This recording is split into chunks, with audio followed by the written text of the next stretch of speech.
When the guns finally fell silent in 1945, the world exhaled, but for millions of men and women who had fought in history's deadliest war, peace didn't feel like peace yet.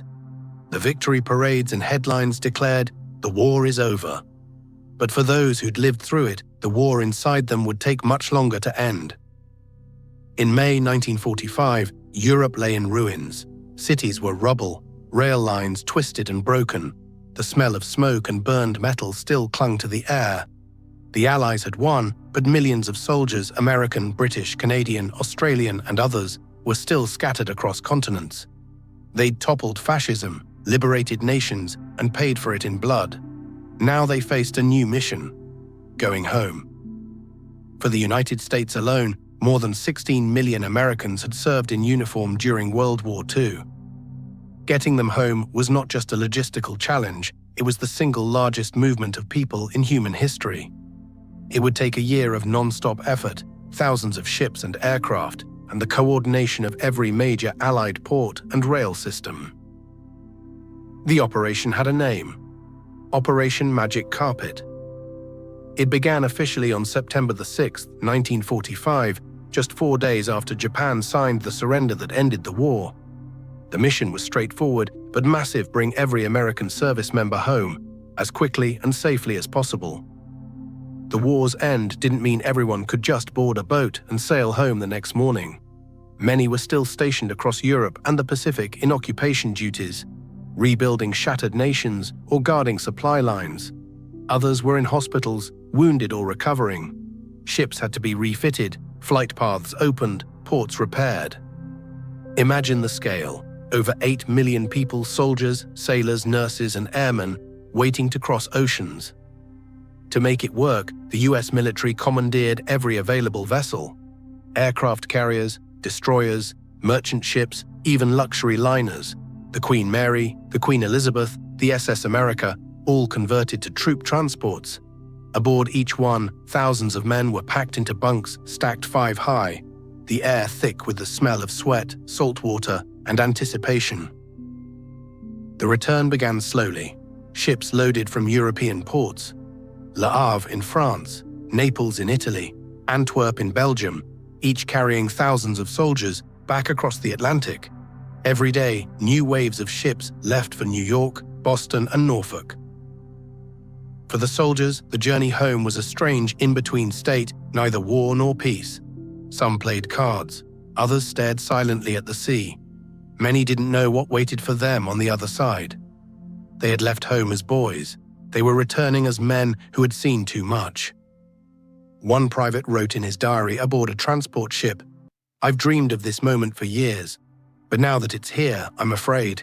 What if home doesn't feel like home anymore?" When those ships finally reached American shores, the scenes were overwhelming. At the docks of New York Harbor, San Francisco, and Seattle, crowds of families gathered for hours, waving flags and holding signs. Bands played Stars and Stripes Forever. Confetti rained from buildings. For many, it was the happiest day of their lives. But amid the joy were quiet faces. Some soldiers looked lost in the noise, as if they were watching someone else's celebration. The cheers couldn't drown out what they had seen in Normandy, Okinawa, or Bastogne. From the docks, the returning men boarded trains that carried them to separation centers, military posts where discharge papers were processed.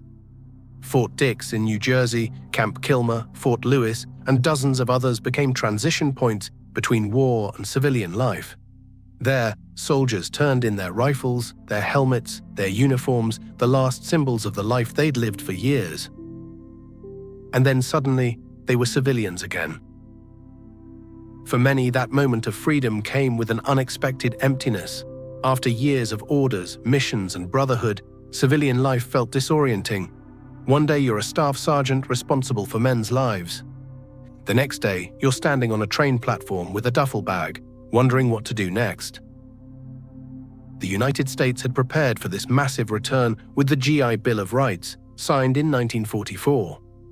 It offered veterans free college education, low-interest home loans, and unemployment support. It was one of the most successful social programs in American history. Millions of veterans used it to get degrees, start businesses, and buy homes. It built the American middle class. But not everyone benefited equally. Black veterans, especially those returning to the segregated South, often faced discrimination when trying to claim their benefits. Many banks refused loans to them. Some colleges denied their applications. They had served their country with honor, but came home to face the same racism they'd left behind. Still, the GI Bill reshaped the nation. Entire suburbs sprang up almost overnight. Levittown, Long Island, one of the first mass-produced housing developments, was filled with veterans and their young families. The baby boom followed. For many, the war had destroyed everything, but in its aftermath, they built something entirely new. Yet beneath the economic miracle was a quieter struggle. The term PTSD didn't exist then. Back in 1945, it was called battle fatigue or shell shock. Doctors didn't understand it, and society didn't want to talk about it. Soldiers who couldn't sleep, who startled at sudden noises, who drank too much or isolated themselves, they were often told to man up or put the war behind you. But you can't put something like that behind you. A pilot who had flown 30 missions over Germany might wake up in the middle of the night, hearing engines that weren't there. A Marine from Iwo Jima might flinch at the sound of fireworks on the 4th of July. A medic who'd seen too much blood might never again feel comfortable in a crowded room. And many of them never spoke about it. For decades, their families didn't know the details.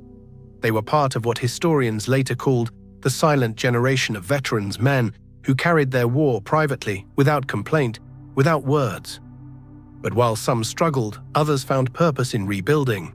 They joined civic groups, built businesses, entered politics, and led communities. Dwight Eisenhower, once Supreme Commander of the Allied Forces, would become president. Thousands of local veterans became teachers, engineers, and public servants. Their discipline and experience reshaped every level of American life. Operation Magic Carpet continued into 1946. By its end, more than 8 million Americans had been returned from overseas. Over 370 troop ships and 400 cargo vessels were used.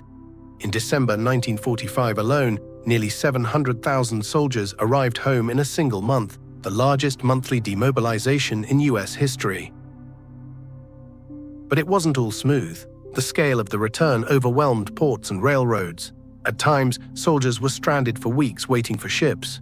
Riots broke out in some overseas camps from frustration and delay. The U.S. military had to accelerate its schedule and repurpose every available transport to keep morale stable. By September 1946, the last official Magic Carpet voyages were complete. The war machine that had spanned the globe was finally still. But the work of coming home emotionally, socially, personally, was just beginning. Many returning soldiers found themselves changed in ways they couldn't explain. They had gone overseas with one view of the world and returned with another. The distance between them and the people who'd stayed behind, family, friends, neighbors, often felt wide. A veteran from Illinois put it simply in an interview decades later. "When I left, the world was black and white. When I came back, it was gray. Everything felt smaller, and I didn't know how to fit in it again." For their wives and families, adjustment wasn't simple either. Women who had worked in factories, offices, and farms during the war suddenly found themselves expected to return to domestic life. The country shifted rapidly back to peacetime roles, but not everyone fit neatly into those expectations.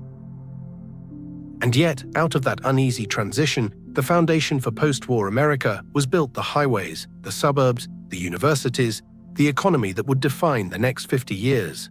The men and women of that generation had carried the burden of war, and when they came home, they carried the burden of rebuilding peace. In towns across the country, memorials went up, stone monuments engraved with names of the fallen. For those who came home, those names never faded. Every reunion, every parade, every quiet moment in a backyard on a summer night, the memories of those who didn't return were always there. Many veterans gathered in organizations like the American Legion and the Veterans of Foreign Wars. There, among people who understood, they could finally speak. The bonds formed in the war became communities of remembrance and support that still exist today. Over time, their silence turned into stories. Memoirs, interviews, letters, and recordings have given later generations a glimpse into what it really meant to come home from that war. Not just the parades and photographs, but the confusion, the loss, and the determination to rebuild. By 1950, the last remnants of Operation Magic Carpet were history. But its legacy lived on in every veteran who walked off those ships and trains. They built lives, families, and communities out of the ashes of global conflict. They didn't call themselves heroes. Most of them just said they did their duty. But the quiet heroism came after the battles in the patience to rebuild, the courage to move forward, and the grace to stay silent about the horrors they had seen. Today, when we look back at that time, we often focus on the battles, Normandy, Midway, Stalingrad. But the truest measure of victory wasn't only in the war that was won. It was in the millions of soldiers who managed to return from it, find themselves again, and build a world worth living in. Operation Magic Carpet brought them home. What they built afterward made sure it was a home worth returning to. Because victory isn't just about ending war, it's about learning to live after it.